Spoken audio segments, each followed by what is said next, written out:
Vas-y, commute.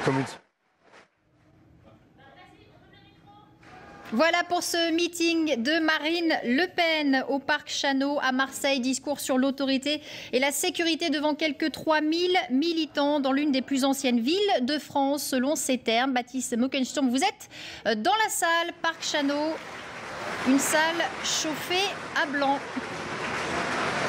Oui, vous le voyez, un grand succès de Marine Le Pen ici à Marseille qui a abordé beaucoup de thèmes et qui a fini, vous l'avez vu, par une invitation aux Marseillais à chanter dans une sorte de parodie de la Marseillaise justement. Marseille, ça a été le début donc de cette allocution, de ce meeting de Marine Le Pen ici.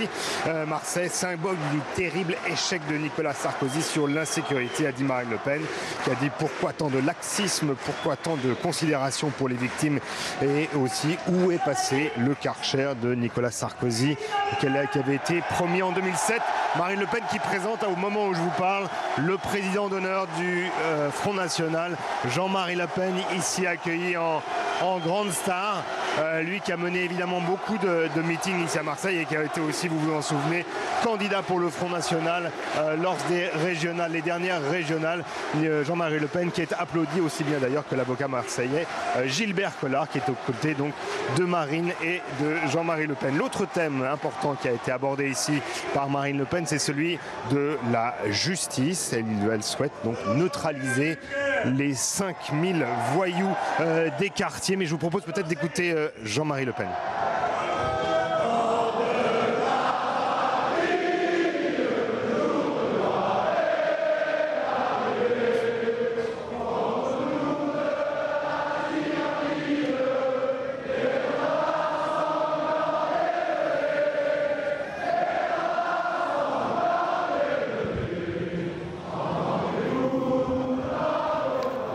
Voilà, Baptiste, Jean-Marie Le Pen qui est donc monté à la tribune, et la visite et la présence de Jean-Marie Le Pen n'était pas prévue. C'est une manière pour le président d'honneur du Front National de resserrer les rangs et d'afficher l'unité dans la campagne de sa fille.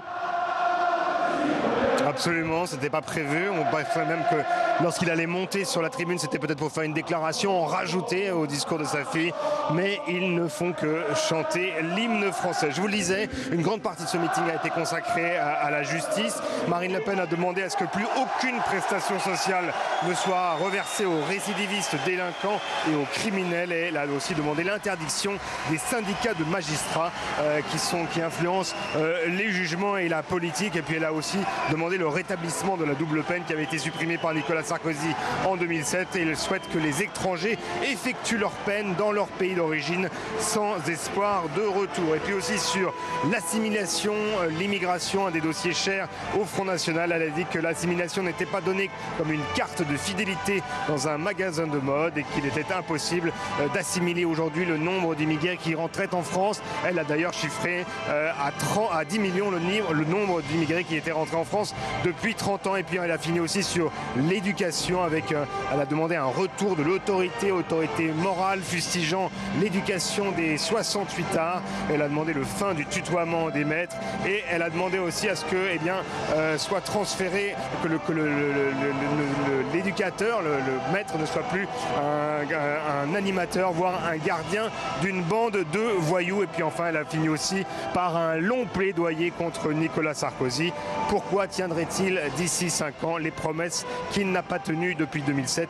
Il faut dire, Nicolas Sarkozy a absolument autant hué ici que François Hollande et même Jacques Chirac. Mais pour autant, pour toutes ces mesures, à aucun moment Marine Le Pen n'a donné la façon, les moyens qu'elle donnerait pour opérer, pour changer tout ce qu'elle souhaite faire, notamment en matière d'insécurité.